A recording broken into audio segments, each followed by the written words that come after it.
J'ai 50 ans. Et à 50 ans, en France, beaucoup s'aperçoivent qu'ils n'ont pas réellement prévu quelque chose pour leur retraite. Ils ont fait confiance au système. Ils ont cotisé et ils ont fait confiance. Seulement, voilà, les chiffres sont là et les chiffres sont vraiment effrayants.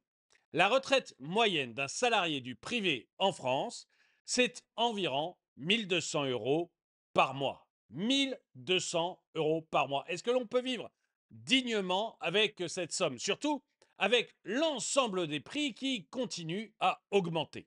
Et si vous vous reconnaissez dans cette description, bah, sachez que vous n'êtes pas un cas isolé. Il y a des millions de Français dans votre cas. Ils ont peu d'épargne, voire parfois pas du tout, et ils ont réellement l'impression que c'est trop tard. Mais la réalité, c'est qu'il reste du temps. Alors, pas 20 ans, on est d'accord, mais il reste encore 5, 10, peut-être 15 ans pour préparer sa retraite. Et ce temps est suffisant. En une dizaine d'années, vous pouvez jeter les bases pour avoir une rente solide. Dans cette vidéo, on va voir un plan simple, concret, sans jargon et surtout sans promesses qui ne pourraient pas être tenues. On va voir un plan simple qui va vous permettre en 10 ans d'avoir une bonne base, un bon complément retraite. On va parler d'investissement progressif, d'outils simples comme les ETF par exemple, et on va voir comment organiser vos finances entre 50 et 60 ans pour améliorer votre avenir. Ce ne sera ni compliqué ni réservé aux experts. Et après cette vidéo, vous pourrez faire mieux que beaucoup de Français, même après un départ tardif. Bonjour et bienvenue dans cette nouvelle vidéo de Draw My Economy. Comme toujours, si vous n'êtes pas abonné, je vous suggère de le faire et de cliquer sur la cloche pour être prévenu lorsque je sors une nouvelle vidéo. Le plan que je vais vous donner, il se fait en 3 étapes et après, on verra 4 erreurs majeures à ne pas faire. L'étape 1, bien c'est la base, c'est faire son bilan et définir ses objectifs. Avant d'investir, il faut que vous fassiez un vrai point de départ. D'abord, combien avez-vous déjà mis de côté? Peut-être que vous avez déjà un livret d'épargne, de l'assurance vie ou même peut-être un bien immobilier. Additionnez tout ce que vous avez, tout ce qui peut être mobilisé pour investir dans les années à venir. Ensuite, posez-vous une question simple. Combien est-ce que vous pouvez mettre de côté chaque mois? Ça peut être juste 2 ou 300 euros, peu importe. Sur 10 ans, ça fera une réelle différence. Donc, combien vous pouvez mettre tous les mois? Combien vous pouvez épargner pour bâtir une retraite confortable? De toute manière, à 50 ans, on ne joue pas son argent sur un coup de poker. À 50 ans, ce qui comptera, c'est que vous ayez de la régularité, de la discipline et un cadre clair. Après que vous ayez vu combien vous pouvez mettre par mois, eh bien, il faut que vous définissiez vos objectifs. Est-ce que vous voulez simplement compléter votre retraite de quelques centaines d'euros de revenus passifs? Est-ce que vous visez l'indépendance financière, c'est-à-dire que ce complément représente votre plus gros revenu? Ou est-ce que vous voulez transmettre l'ensemble de votre argent à vos enfants d'ici 10 ou 15 ans? Parce qu'il faut bien que vous rendiez compte que l'horizon de temps est absolument crucial. Avec 5 ou 10 ans devant vous, eh bien vous devez définir un équilibre entre la rentabilité et la sécurité. Trop prudent, vous risquez de stagner et trop agressif, vous risquez de tout perdre. Donc, vous devez vraiment définir des objectifs réalistes. Un bon repère pour vous fixer un objectif, eh bien, c'est la règle des 4%. J'ai fait une vidéo là-dessus, donc je ne vais pas rentrer dans le détail, mais grosso modo, ça dit que vous pouvez utiliser 4% de votre capital tous les ans sans risquer de l'épuiser.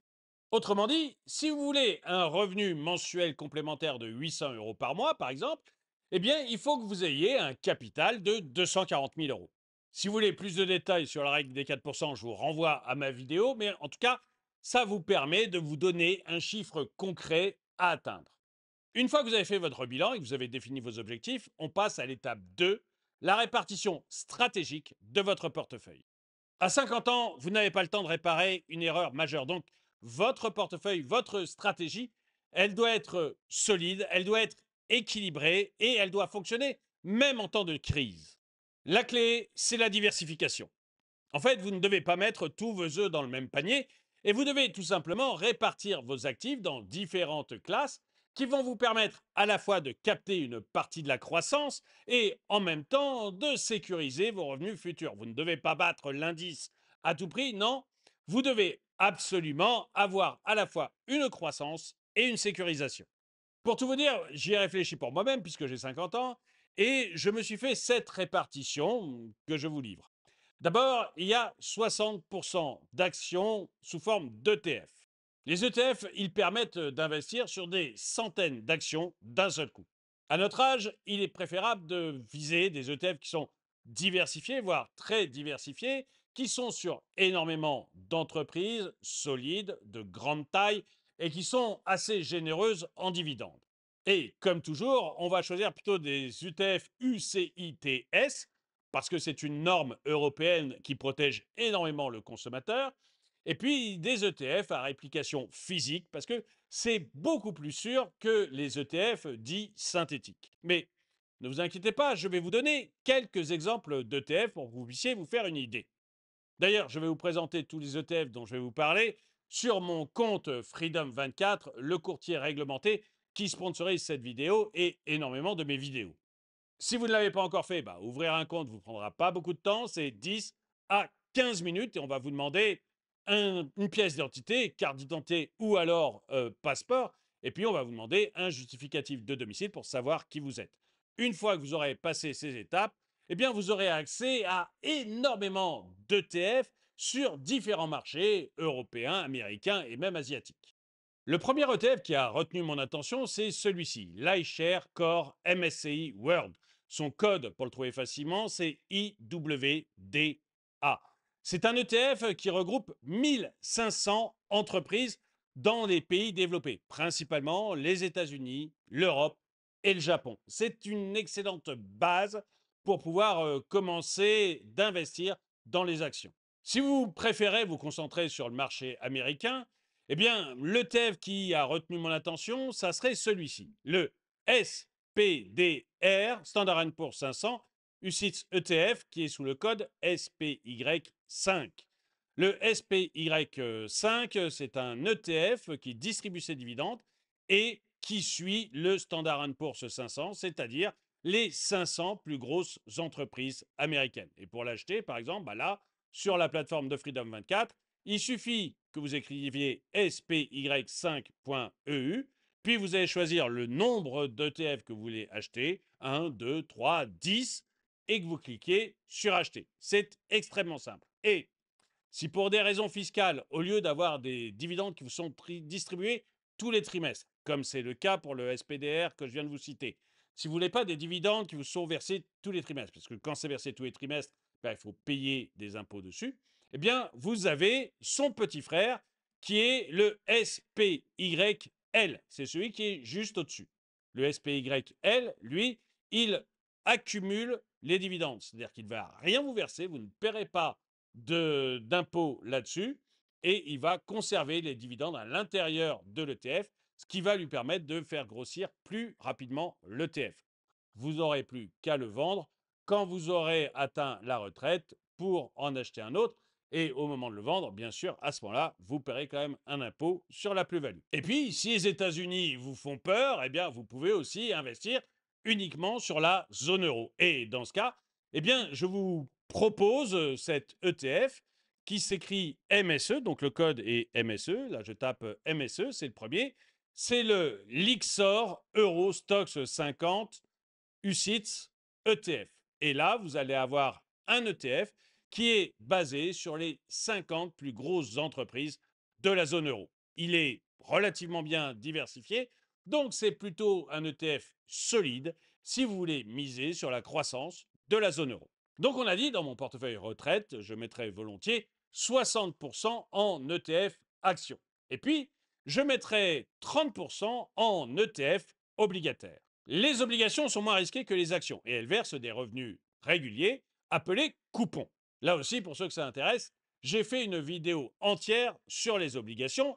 Je vous invite à aller la voir. Quoi qu'il en soit, vous avez des ETF qui regroupent des obligations d'État et des obligations d'entreprise extrêmement bien notées. Et avec la remontée des taux, eh bien, ces produits offrent aujourd'hui des rémunérations qui sont plutôt intéressantes, à 3 ou 5% par an. Alors, quels sont les ETF obligataires qui ont retenu mon attention? Eh bien, le premier, c'est un ETF obligataire qui a comme code EUNH, le iShare Core Government Bond UCITS ETF. En fait, C'est un ETF qui est basé sur des obligations émises par des États européens. C'est donc un bon compromis entre la sécurité et la rentabilité.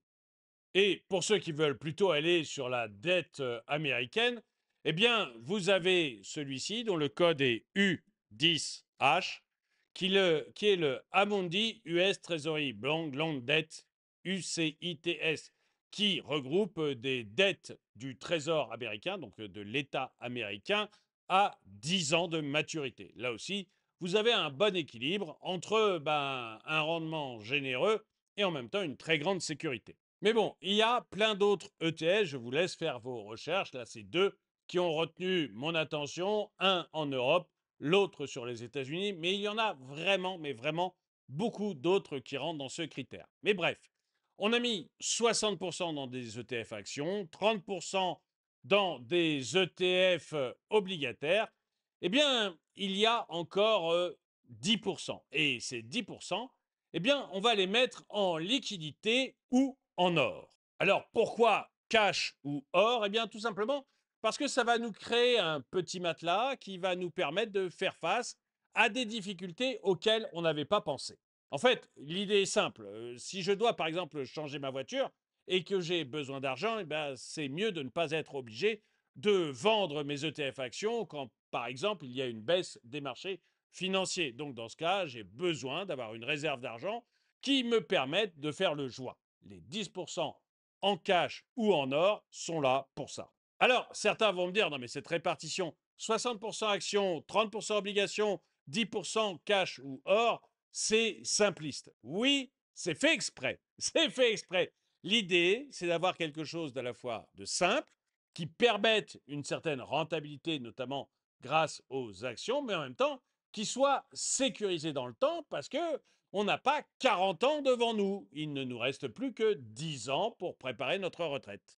Et puis, l'avantage aussi de cette répartition, c'est qu'elle ne vous oblige pas à passer vos journées à surveiller les marchés et à regarder si telle ou telle entreprise est en difficulté. Là, vous avez des ETF qui sont très larges et ça vous permet une certaine stabilité. D'ailleurs, bon, moi je ne regarde pas ça tous les jours parce que sinon on se fait des peurs pour rien. Je pense qu'il faut regarder le moins souvent possible et réajuster uniquement une fois par an. Mais ça, le réajustement, on en parlera tout à l'heure. Bref, le portefeuille doit travailler pour vous sans vous stresser. C'est vraiment pour ça que j'ai mis en place cette répartition qui me paraît être la meilleure pour éviter le stress. Et dans quelques minutes, je vais vous montrer la stratégie d'investissement à mettre en place ensuite et surtout les 4 erreurs fatales à ne surtout pas commettre. Mais vous avez vu, moi, pour gérer mes ETF et mes actions simplement, j'ai fait confiance à Freedom 24. C'est une plateforme intuitive et qui est vraiment conçue pour vous permettre d'accéder à différents marchés mondiaux, l'Europe, les États-Unis et même l'Asie. Du coup, eh ben, en quelques clics, vous pouvez acheter des ETF américains, des ETF européens ou des ETF japonais ou chinois. En fait, Freedom 24 vous permet d'accéder à plusieurs milliers d'instruments financiers, des obligations, des actions et puis des ETF UCITS à réplication physique comme je les aime. Alors, ce que j'apprécie particulièrement chez Freedom 24, c'est que les frais sont transparents, il n'y a pas de mauvaise surprise. Vous avez une rapidité de passage d'ordre qui est quand même très, très grande. Et puis, enfin, il y a une immense sécurité. C'est une filiale de Freedom Holding Group, qui est une société qui est cotée au Nasdaq, donc qui est extrêmement surveillée. Et puis, en Europe, elle est surveillée par toutes les autorités européennes, y compris la CPR. En plus, vos titres sont gardés auprès d'un dépositaire agréé. L'ouverture d'un compte est absolument gratuite et vous avez la possibilité de vous familiariser avec la plateforme avant d'investir réellement votre argent. En plus, une fois que vous êtes prêt à réapprovisionner votre compte, eh bien, vous pouvez gagner jusqu'à 20 actions gratuites d'une valeur maximum de 800 $ chacune lorsque vous approvisionnez votre compte pour la première fois. Donc je vous le dis, le plus dur, c'est de se lancer. Mais avec un outil comme celui de Freedom 24, eh bien, vous allez gagner du temps, vous allez éviter des erreurs techniques, et puis vous allez vraiment pouvoir vous concentrer sur votre stratégie. Bref, si vous voulez voir tout ce que Freedom 24 peut vous offrir, cliquez sur le lien qui est dans la description de cette vidéo. Mais justement, puisqu'on parle de stratégie, eh bien on arrive à l'étape numéro 3, qui est mettre en place la stratégie d'investissement. Ça y est, vous avez réparti votre portefeuille, a priori 60, 30, 10. Et c'est le moment maintenant de voir comment vous allez approvisionner ce portefeuille. La meilleure méthode, la méthode la plus simple, c'est la méthode dite DCA. En fait, vous investissez tous les mois le même montant. Par exemple, si vous avez décidé que vous pouviez mettre tous les mois 500 euros, eh bien, vous allez investir concrètement tous les mois ces 500 euros, si possible même à date fixe, sans attendre que ce soit le moment d'investir. Vous savez, ce fameux moment d'investir qui ne vient jamais. Et ces 500 euros, vous allez les investir suivant la répartition que l'on a vue tout à l'heure.